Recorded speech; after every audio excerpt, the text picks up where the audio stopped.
Dear students, आज के video में हम बात करेंगे रजिस्टिविटी और स्पेसिफिक रेजिस्टेंस के बारे में।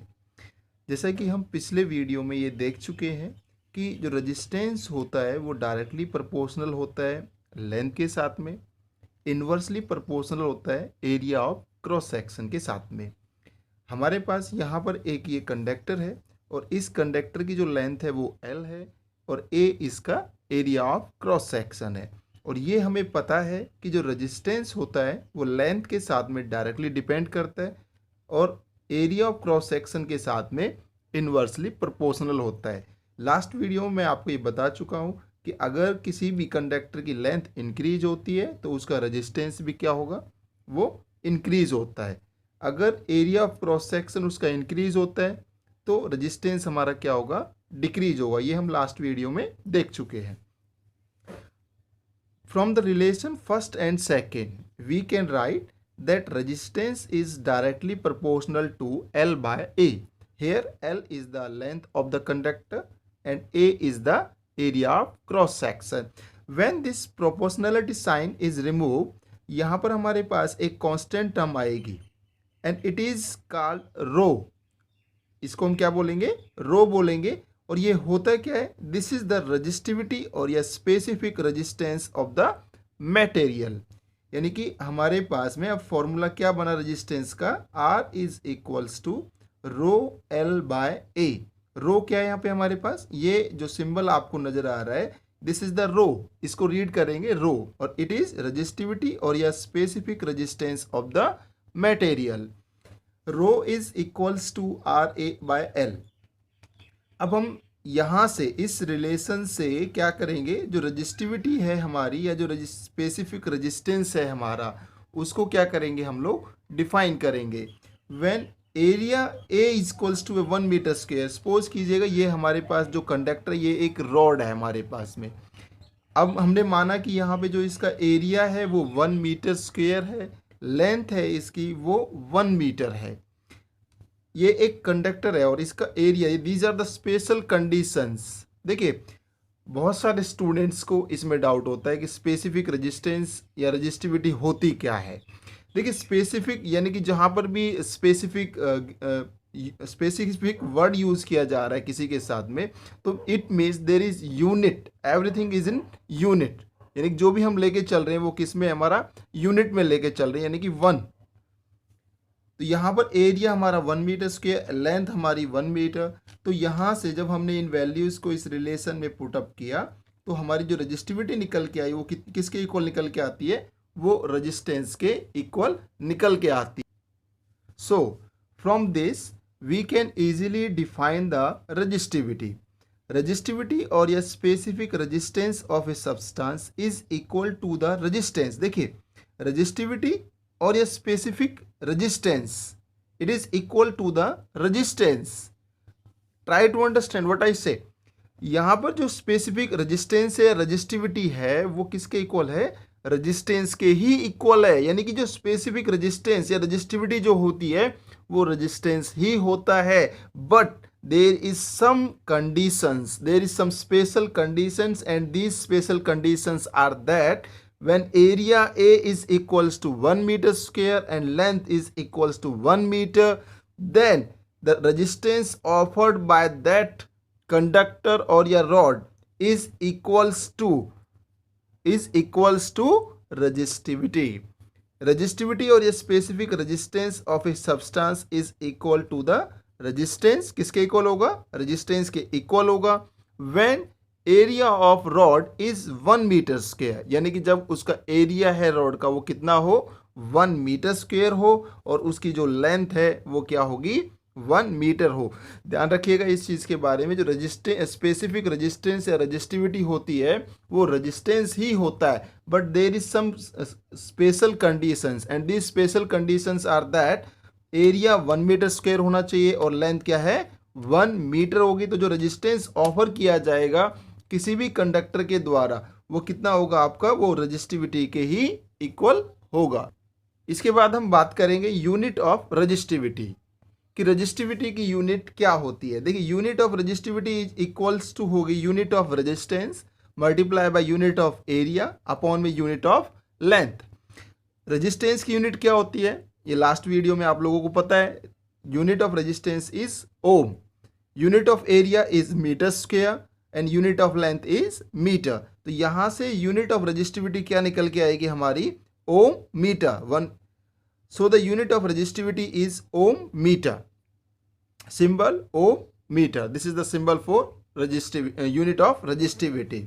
अब इसके बाद हम बात करेंगे factors on which resistivity depends, यानी कि कौन कौन से ऐसे फैक्टर्स हैं जिनके ऊपर रेजिस्टिविटी डिपेंड कर रही है। देखिए रेजिस्टिविटी जो है वो सिर्फ और सिर्फ हम दो फैक्टर्स के ऊपर डिपेंड करती है। पहला फैक्टर होता है टेम्परेचर। पहला फैक्टर क्या है हमारा, टेम्परेचर है कि रेजिस्टिविटी है वो टेम्परेचर के ऊपर डिपेंड करती है।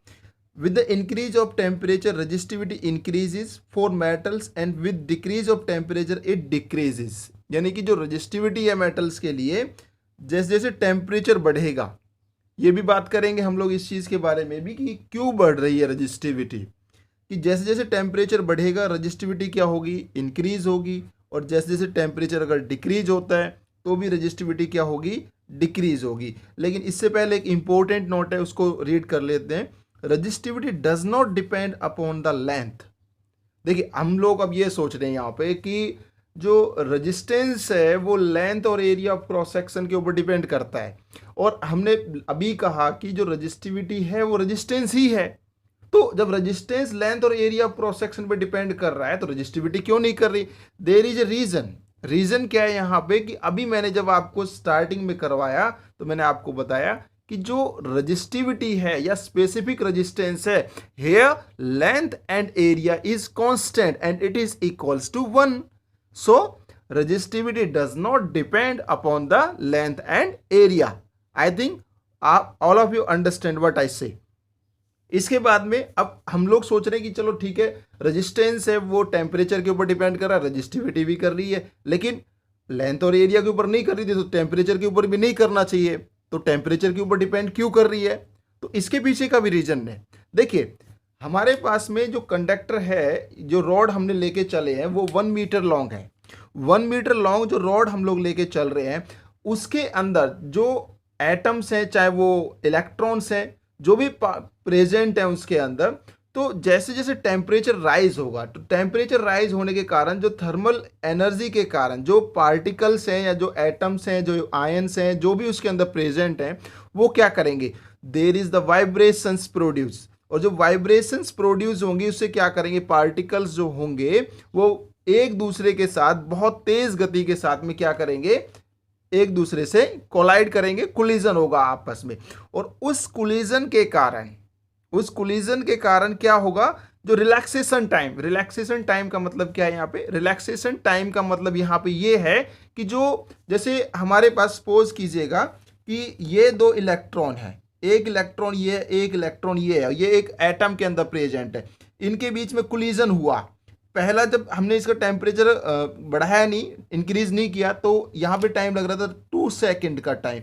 लेकिन जैसे हमने टेम्परेचर बढ़ा दिया तो टेम्परेचर बढ़ाने के बाद इनके बीच में क्या होंगी, वाइब्रेशंस वाइब्रेट करना शुरू कर देंगे।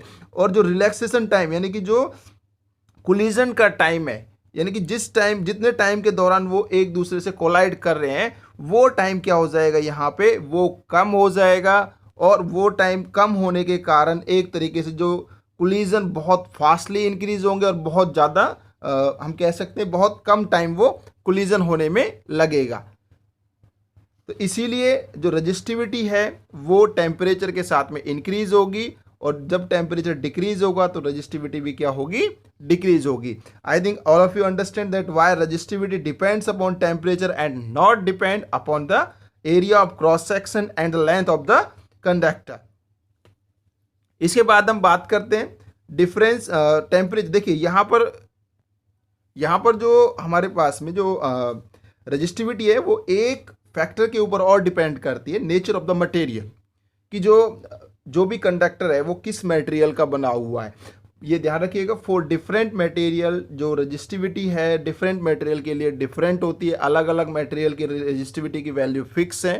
तो रेजिस्टिविटी जो है कॉपर के लिए कुछ और है, सिल्वर के लिए कुछ और है, गोल्ड के लिए कुछ और है। तो अलग अलग मटेरियल के लिए जो रजिस्टिविटी होगी वो अलग अलग ही होती है। तो यहाँ पर हमें ध्यान रखना है कि कौन कौन से फैक्टर के ऊपर रजिस्टिविटी डिपेंड करती है। टेम्परेचर, और दूसरा जो हमारा फैक्टर है वो क्या है, नेचर ऑफ द मटेरियल, यानी कि जो सब्सटेंस है, जो भी कंडक्टर है वो किस मटेरियल का बना हुआ है। कई बार एग्जाम में ऐसा क्वेश्चन पूछा जाता है कि length of the conductor increases, length of the conductor becomes 2 times and area of cross section becomes half, then area of cross section becomes also 3 times, then what is the effect of these factors on the resistivity।